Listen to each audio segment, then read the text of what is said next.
안녕하세요. 사람의 욕심은 정말 끝이 없습니다. 그래서 사람의 인생을 망치는 것에 가장 큰 주범이 바로 욕심이 아닐까 싶어요. 사람은 욕심 때문에 잘못 판단하고 또 욕심 때문에 발을 헛디디고 또 욕심 때문에 낭떠러지로 떨어집니다. 창세기 26장과 창세기 28장을 보면 그 내용이 아주 잘 연결됩니다. 창세기 27장은 없어도 되죠. 그런데 창세기 27장이 왜 있을까요? 창세기 27장에는 사람의 욕심이 정말 가득 담겨 있습니다. 어떤 사람은 판단을 잘못해서 망신을 당하죠. 또 어떤 사람은 상황에 휩쓸려서 가정을 박살냅니다. 또 어떤 사람은 자기 것이 아닌데 빼앗겼다고 착각하면서 원망과 분노를 품습니다. 또 어떤 사람은 하나님이 아니라 사람을 따라서 행동해서 고생길에 오르죠. 이게 다 욕심 때문입니다.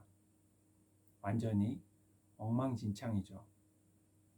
그런데 우리가 기억해야 될 사실 하나는 이 사람들이 지금 우리와 동일선상에 놓고 비교할 사람들이 아니라는 사실입니다. 일단 이 사람들은 이 시대에 하나님께서 선택하신 극소수의 믿는 사람들입니다. 그리고 우리는 이 사람들보다 훨씬 더 많은 것을 알고 훨씬 더 많은 것을 배웠죠. 그래서 지금으로 따지면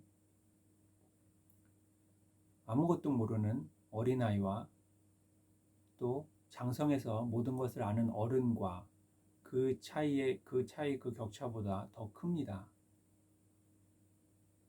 그런데 우리는 이 수천 년 전에 겨우 하나님의 이름만 아는 이 사람들이 하는 실수와 잘못을 저지르고 있지는 않습니까?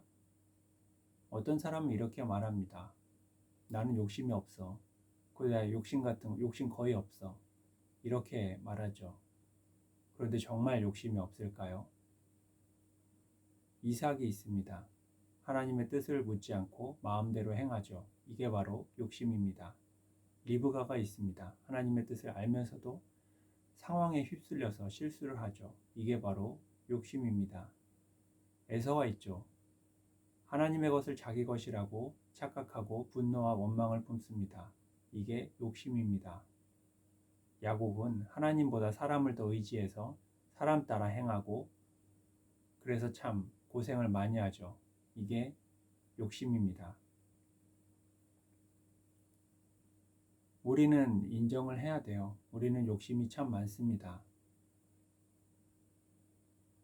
그러면 욕심이 무조건 잘못된 것이라서 무조건 참고 무조건 다 없애야 되나요?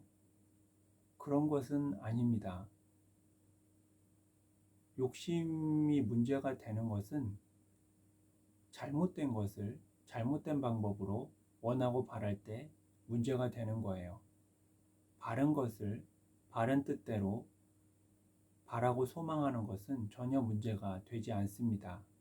하지만 그게 사람이 정상적으로 바르게 하기는 참 어렵죠. 그래서 우리는 하나님을 믿고 따라야 하는 것입니다. 그런데요, 아직 말하지 않은 가장 큰 욕심이 하나 있습니다. 그것은 바로 하나님의 말씀을 독점하려는 욕심입니다.